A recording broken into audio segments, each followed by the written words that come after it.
날마다 행복한 묵상 성경의 인물 34번째 주, 이번 주는 에스겔입니다. 함께 나눌 말씀은 에스겔서 2장에 있는 말씀입니다. 제가 일부를 봉독해 드리겠습니다.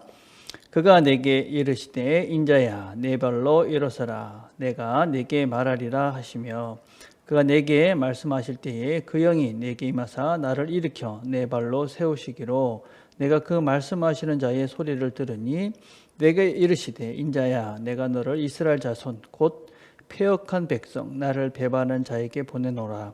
그들과 그 조상들이 내게 범죄하여 오늘까지 이르렀나니 이 자손은 얼굴이 뻔뻔하고 마음이 굳은 자니라. 내가 너를 그들에게 보내노니 너는 그들에게 이르기를 주 여호와의 말씀이 이러하시다 하라. 그들은 패역한 족속이라. 그들이 듣든지 아니 듣든지 그들 가운데 선지자가 있음을 알지니라. 아멘. 자, 묵상 질문 1번입니다. 에스겔이 지금 말씀을 전해야 하는 자들은 어떠한 자들이라고 말씀하고 있습니까? 에스겔이다라는 말은 하나님께서 힘을 주신다 그런 의미입니다. 남유다가 이제 멸망하기 전에 바벨론이 이 유다를 3번 침공하게 되어집니다. 첫 번째 침공했을 때가 BC 605년경인데 이때 이제 포로로 많은 사람을 끌고 가는데 그 중에 한 명이 우리가 지난주에 살펴보았던 다니엘입니다. 그리고 두 번째 BC 597년에 다시 두 번째 침공을 하게 되는데 그때도 침공을 하고 또 많은 사람을 이렇게 붙잡아 갑니다. 그 두 번째 침공할 때에 이렇게 포로로 끌려갔던 사람 중에 하나가 이 에스겔이라 하는 사람입니다. 다니엘은 그 당시에 귀족 출신이다 그렇게 이야기를 합니다. 그런데 에스겔은 이 제사장 출신의 사람입니다.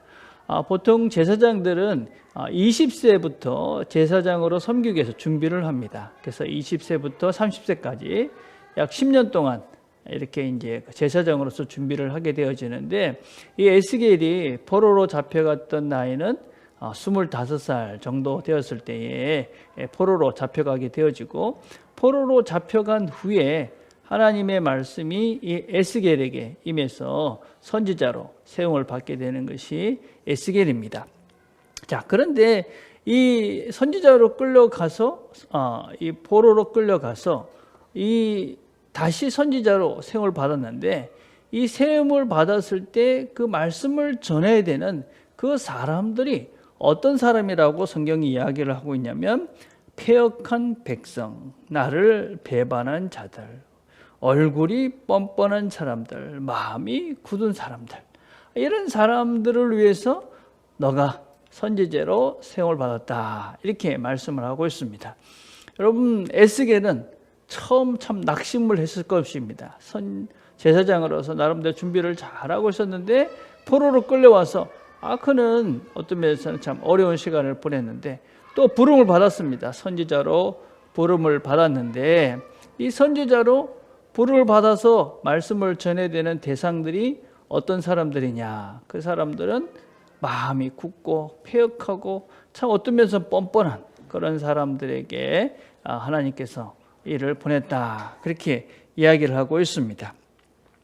어떤 면에서는 무너진 꿈 위에 새로운 사명을 받았는데 그 사명 역시 참 만만하지도 않고 참으로 힘든 그런 사명을 지금 받았습니다. 그런데 왜 하나님께서는 이 사람들에게 이 에스겔을 보냈다고 이야기를 하고 계시는가? 2장 5절에 보니까 그들은 패역한 족속이라. 그들이 듣든지 아니든지 그들 가운데 선지자가 있음을 알지니라. 에스겔을 이렇게 패역하고 배신한 그리고 마음이 굳은 자들에게 보낸 이유가 무엇이냐면 그들 가운데 선지자가 있음을 알게 하시기 위해서 에스겔을 선지자로 보냈다 그렇게 말합니다. 그러니까 네가 그 사람들에게 그 존재 자체가 의미가 있다 하는 것입니다. 그 사람들의 상태와 상관없이 너 자체가 의미가 있다. 그들 가운데 하나님의 사람인 선지자가 있기 때문에 그것으로 너는 충분하다 하는 것입니다. 그러니까 에스겔이 있음으로 인해서 하나님의 사람이 있음으로 인해서 그들이 듣든지 안 듣든지 말씀은 증거될 것이고 또 그들은 듣든지 안 듣든지 인자하든지 못하든지 하나님이 있음을 그들은 알게 된다 하는 것입니다. 그래서 우리가 이제 세상을 향해서 우리의 존재도 그렇습니다. 세상 사람들이 우리를 알아주든 안 알아주든 교회를 그들이 어떻게 생각하는 것 상관없이 우리는 존재 자체로 의미가 있다. 내 삶 속에서 내가 하나님을 믿는 사람으로서의 내 자체가 의미가 있다. 왜냐하면 언젠가 그 사람을 통해서 하나님의 말씀이 증거되어지고 그 사람을 통해서 하나님이 계심을 보여줄 것이기 때문에 우리들도 이 하나님의 사람들은 그 존재 자체로 의미가 있는 곳이다. 의미가 있는 존재들이다. 이런 것들을 기억하셔야만 합니다. 자, 두 번째입니다. 에스겔이 앞으로 당할 일들은 어떠한 일들이라고 설명하고 있습니까? 2장 6절에 보니까 인자야 너는 비록 가시와 찔레와 함께 있으며 정갈 가운데에 거주할지라도 그들을 두려워하지 말고 그들의 말을 두려워하지 말지어다. 그들은 패역한 족속이라도 그 말을 두려워하지 말며 그 얼굴을 무수하지 말지니라. 여러분 2장 6절 한 절에 두려워하지 마라, 무수하지 마라 이런 말씀을 계속 반복을 하고 있습니다. 왜 그렇게 했습니까? 그가 처한 형편이 찔레, 가시, 정갈 이런 고통스럽고 두려워할 수밖에 없는 형편 속에 그가 던져졌기 때문에 그에게 계속적으로 말씀하시는 거죠. 걱정하지 마라. 그래 형편이 올 것이다. 그런 일이 생길 것이다. 그래 억울한 일일 것이다. 그렇지만 그거 두려워할 필요가 없다. 상황을 보면 사실은 우리가 두려울 때가 많지 않습니까? 지금 특별히 코로나 시대를 겪으면서 우리가 참 여러 가지 형편들이 참 걱정스럽고 두려운 상황들입니다. 상황을 보면 이렇든 저렇든 우리의 삶 속에서 늘 걱정과 두려움과 염려가 없을 때가 사실은 없는 것이지요. 그럴 때 우리가 명심할 것은 하나님께서 두려워하지 말고 그 상황보다 훨씬 크신 하나님을 보라 이렇게 우리에게 말씀하십니다. 오늘도 우리가 어떤 것보다 더 크신 그 하나님을 볼 수 있는 그래서 두려움이 아니라 하나님을 믿는 믿음으로 그렇게 하루를 보냈으면 좋겠습니다. 자, 3절입니다. 에스겔에게 주어진 것은 무엇입니까? 8절, 9절, 10절을 보니까 너 인자야 내가 내게 이르는 말을 듣고 이 패역한 족속같이 패역하지 말고 내 입을 벌리고 내가 네게 주는 것을 먹으라. 내가 보니 보라 한 손이 나를 향하여 펴지고 보라 그 안에 두루마리 책이 있더라.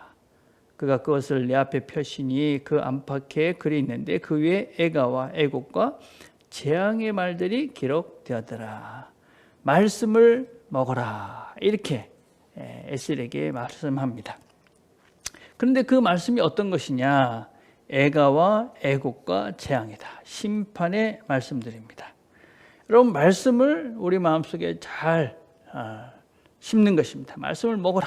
그건 우리 마음속에 그것을 깊이 심는 것이죠. 근데 그 말씀들이 비록 애가고 애곡하는 것이고 또 심판의 말씀이지만 우리가 그 하나님의 말씀을 잘 우리 마음속에 깊이 심겨두게 되어주면 그 하나님의 말씀이 결국은 힘이 있고 그것이 실질적으로 이루어지는 것들을 보게 되기 때문에 하나님의 뜻대로 되는구나. 하나님 말씀대로 되는구나. 그러니 두려워하지 않고 걱정하지 않고 그래서 우리가 무서워하지 않고 하나님과 함께 이 승리의 날들을 살아갈 수 있게 되는 것이지요. 하나님께서 우리에게 늘 뭐라고 말씀하시느냐? 걱정하지 마라. 두려워하지 마라. 그렇게 우리에게 늘 말씀하십니다. 염려하지 마라. 내가 너에게 평안을 주신다. 말씀하십니다. 어떤 상황과 형편보다도 크신 그 하나님과 함께 두려워하지 마시고 하나님 주시는 평안을 누리시면서 오늘도 하나님의 말씀을 잘 마음속에 깊이 새겨가는 이 하루가 되기를 간절히 바라겠습니다. 우리가 함께 드릴 기도는 이번 주는 우리가 우리 주일학교를 위해서 특별히 기도합시다. 이번 주 우리가 여름 성경학교를 주일날 시작하게 될 것인데 이 아이들을 생각하시면서 기도해 주십시오. 영아부들을 위해서 특별히 기도합시다. 여러분 책 중에 있는 아이들의 이름들을 다 보시면서 이 아이들을 위해서 기도해 주십시오. 특별히 또 부모들이 자녀들을 말씀으로 잘 양육해 갈 수 있도록 여러분들이 기도해 주시기를 바랍니다. 기도하겠습니다. 하나님 아버지 감사합니다. 오늘도 함께 말씀을 나눴습니다. 들은 말씀을 우리 마음속에 잘 심기어서 그 말씀이 힘이 되어 이 하루도 하나님께서 주시는 평안과 기쁨을 잃지 않고 승리의 날이 될 수 있도록 하나님 함께 주옵소서. 예수님의 이름으로 기도드립니다. 아멘.